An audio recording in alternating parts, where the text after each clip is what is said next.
Hello everyone, and welcome to Kareniya's room. So, it's been a while for sure.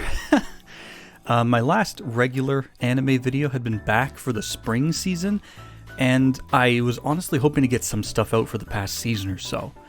Unfortunately, I think I kind of burned myself a bit too much trying to keep up with so much anime and everything else, and only now am I really trying to get back into the groove of things. I really gotta hand it to guys like Jeff Thu from Mother's Basement for being able to do it to some degree for as long as he has, honestly. But honestly, enough about that. I'm ready to get the channel back into working order, to some degree, and deliver some new anime-related content. I had no summer video, and honestly, it would have been a bit of a boring one because I hadn't watched a whole lot this season. But of note, I would like to mention Season 2 of The Cafe Terrace and Its Goddesses, really good stuff. Alia Sometimes Hides Her Feelings in Russian, which is pretty good and is also getting a Season 2. And of course,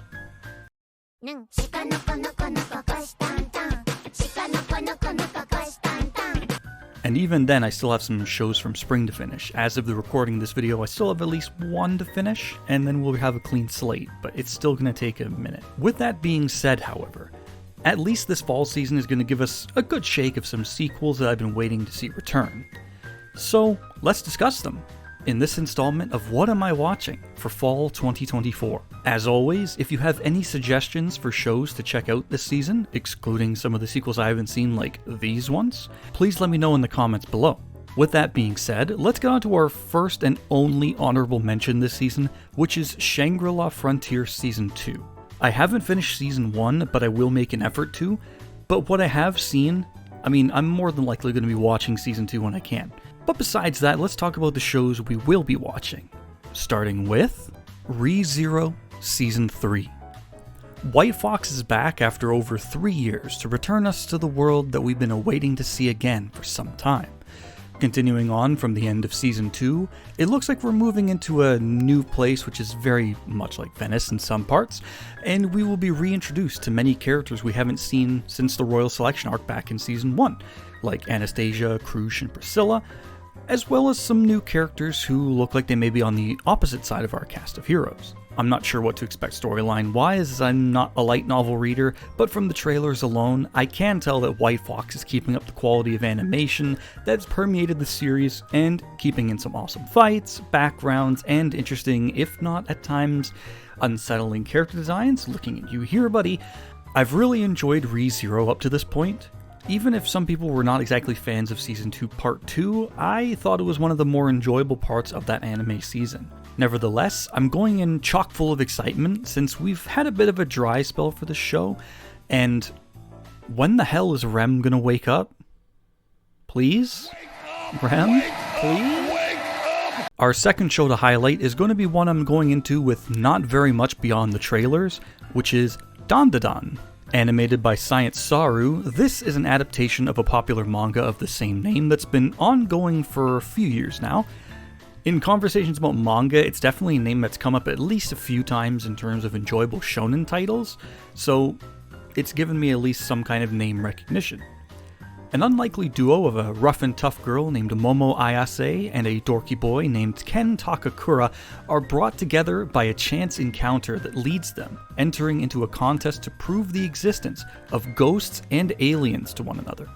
The trailer shows that, whatever it may be, some kind of monsters for sure are here to make an entrance. Blending in some supernatural monster weirdness, a lot of good-looking fights, and even throwing in a bit of comedy from time to time, I think this might be an anime worth my time to check out. It's a unique looking show, and it definitely has some standout designs for its monsters and main characters. And I also gotta say, the main girl's grandmother just, whew, wow. All that being said, I think this is one that's going to be one of the better shows of the season that isn't a sequel, just judging by the overall quality of it, and I'm pretty stoked. Following up this mention of a popular manga getting an adaptation to a sequel to a show I didn't hear very much about, despite the quality of it being there in my personal opinion anyway, Ron Kamonohashi's Forbidden Deductions Season 2. Studio Dia Media are back again after a year's absence to bring us the continuation of one of my more enjoyed shows from last year. We'll be following the events of Season 1, which introduced us to our lovable and quirky duo of Ron Kamonohashi and Totomaru Ishiki, as they go on to solve various mysteries around Japan and likely elsewhere. Teased at the end of Season 1, a new family of sorts had made their appearance. The Moriarty family. I mean, yeah, I guess you can't really have a detective show without some kind of callback to Sherlock Holmes, but anyway. The Moriarty clan is cooking up something to get in the way of our dark-haired detective and his partner, and the two of them are going to need to keep an eye out for their schemes, no matter how covert or intense those may be. But with Ron on the case, there's nothing these two can't feasibly do to thwart them. This is definitely one I'm going to be watching each week, as I really loved Season 1, the main leads really bounce off each other well, and I love the world we're thrown into, just the various goings-on of spies, detectives, murders, and scheming all around. I hope you guys will check this one out. I think Ron Kamonohashi was criminally underrated when it was airing, and I'm really hoping that Season 2 should hopefully change things, because it's at least had some time to breathe. So if you haven't checked out at least anything of this is my personal underdog favorite. Please go check out Ron Kamonohashi. I think you'll like it if you like detective stuff. Next up, we have a bit of a lighter tone with this one as we delve back into the romance side of things, for once. 365 Days to the Wedding, animated by Ashi Productions, is a story about two co-workers in a travel agency in Tokyo. A new opportunity for the company to open a new office in Russia is almost destined to drive the two apart, as they're preferring single people to transfer over, and as it's made clear, both of them are, of course, not together.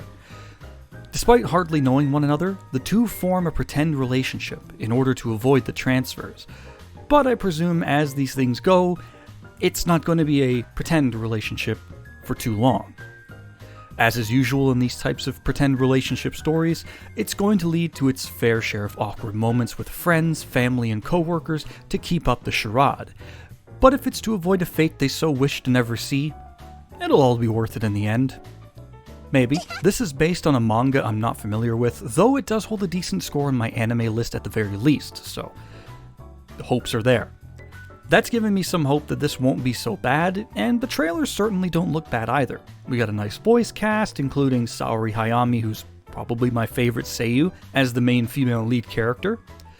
But I'm still going to go in with the usual soft optimism when it comes to romance, since they are usually hit or miss. Let's see which one of those this one will be, as it airs. Continuing on, we have a show that has been a buzz online for a while now, and that is Ranma 1/2. Animated by Studio Mappa, this is a remake of the original series created by Rumiko Takahashi, who is also well known for Urusei Yatsura and Inuyasha, as well as this. It follows the story of Ranma Saotome, a prized martial artist, and his father Genma, who one day are cursed, the effects of which can be reverted with different temperatures of water. For instance, Ranma can turn into a girl, which, if by the way you've seen any depictions of this character, this is the same Ranma, while his father becomes a giant panda. Weird stuff, eh? With this going on, the head of the Tendo family has also promised to wed one of his 3 daughters off to Ranma, which it looks like it's going to be the youngest daughter, named Akane. It seems that the match is clunky, and the two are going to be going through their days in school, as well as having to deal with the pitfalls of this matchup in any means and way possible. I've not seen the original from 1989, and I'm also not sure how this will fare compared to that for a few reasons, and I'm also unsure how many episodes of this we will have, because for context, the original has about 160-ish episodes, and I don't know if we're going to get that many. Either way though, I will take a look at this one because I've noticed that there's a lot of older shows getting remakes. I mean, Rumiko Takahashi's also had a remake of Urusei Yatsura in the past couple years, so we'll see how this one is, and I'm going to say, at least judging by the trailers, it should be a fun watch, and at some point I'm also going to try and make an effort to check out Urusei Yatsura, because I've heard good things, but I haven't seen it myself, and I would like to see how it is. If you have any opinions on Ranma 1/2, please let me know in the comments below. Next up is Yakuza Fiancee. We've been in the romance category to some degree for a little while now in the video, so let's keep going, shall we? Animated by Studio Dean, this is a Yakuza romance which thankfully won't be like this hunk of shit on the screen, as it's a fairly normal romance, comparatively so, which follows 2 children of Yakuza grandparents put together in an arranged marriage, living their life as best as they can in Tokyo despite their family background always playing a part in the events of their life, which means A lot of scheming, fighting, and maybe even a bit of murder. Who can say? Compared to all the other shows in this video, this is the one I'm the most skeptical about of all the ones I was going to list. I wasn't super struck by anything in the trailers, apart from the very noticeable art style of the show, which, in my opinion, the manga looks decent, but the anime looks a bit wonky, to say the least. Studio Dean has been kind of known for their odd and sometimes poor art direction in style and stuff like that, and I can definitely see what they're talking about. But nonetheless, I'm willing to give this one a shot at the very least, because, you know, I like to at least give most romance shows a chance, because it's kind of in my wheelhouse of enjoyment, and maybe, who knows, maybe the packaging on the outside is hiding a good story. We'll see. Second to last, we have, and I'm not kidding you with this title, If My Wife Becomes an Elementary School Student. Now, I know what you're thinking, by the title, and it certainly doesn't help things with a title like that. But I'm sort of here to give this show a fair shake based on what I've heard about it, especially from people like Jeff through from Mother's Basement, as he was a very ardent defender when this was kind of announced to getting an anime. Animated by Studio Signpost, it follows the story of a man named Keisuke Nijima, whose wife died about a decade ago. He lives for some time alone with his daughter, but as they naturally grow distant over the years, it really sends him into a more somber, melancholy place in his life. However, through some kind of bizarre events, he greets the door one day to a young elementary school girl, who to Keisuke's bewilderment, among other emotions, announces that it's actually his deceased wife, who had been reincarnated. The story will follow their life reconnecting after so long away, with all sorts of cute and also admittedly from the trailers kind of weird shenanigans. I will admit, some of this is definitely weird and is not something that's an easy recommend considering the title, partial nature of the story, and maybe a couple things you might see in the trailer and from what I've heard in the manga. However, I do have some hope that Signpost will make something enjoyable out of this, since I'm at least a fan of some of their other series, namely My Clueless First Friend from a few seasons ago. I really love that one. Though if it turns out trashy, trust me, you guys will be the first to know. We'll see how this show fares, but I'm at least going in with some tepid optimism. And finally, one of my more anticipated sequels of the season, it's Rurouni Kenshin Season 2. We haven't seen the show since the end of December in 2023, and I was so excited to hear that Season 2 is coming out. Liden Films are once again at the helm to deliver us more Rurouni Kenshin, continuing on from where we left off at the end of Season 1, with Kenshin's departure from Tokyo and his continued journey heading to Kyoto, where various foes will continue their journey to fight and possibly defeat the legendary Hitokiri Batosai.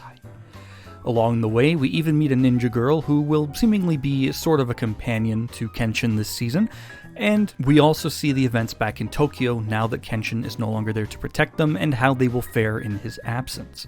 There's honestly not much I have to say about this series, I'm going to be honest with you. I really enjoyed Season 1, and the trailers alone are telling me this is going to likely carry the same quality that Season 1 had, and honestly this season cannot come soon enough. As I'm recording this, we still have roughly a week or so away from it to come out, and I'm stoked. That's it. Just great storytelling in action.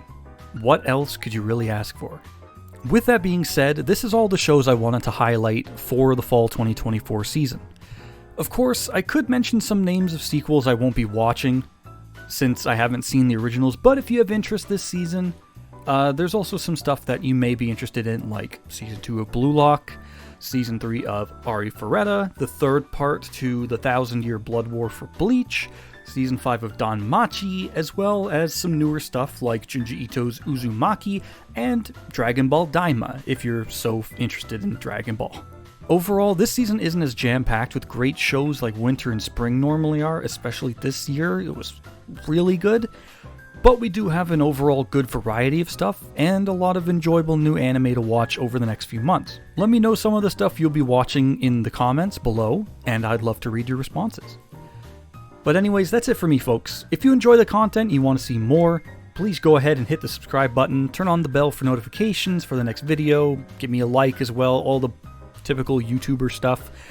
And I'll hope to see you next time I upload, which, as long as my schedule prevails, maybe we will see each other next time at our Best of 2024, which should be coming up around the end of the year, but I'll try and pepper in some new content as we go on. So Keep an eye out for new content. Come on by and watch the YouTube streams, because I sometimes stream Genshin Impact if you're interested in that.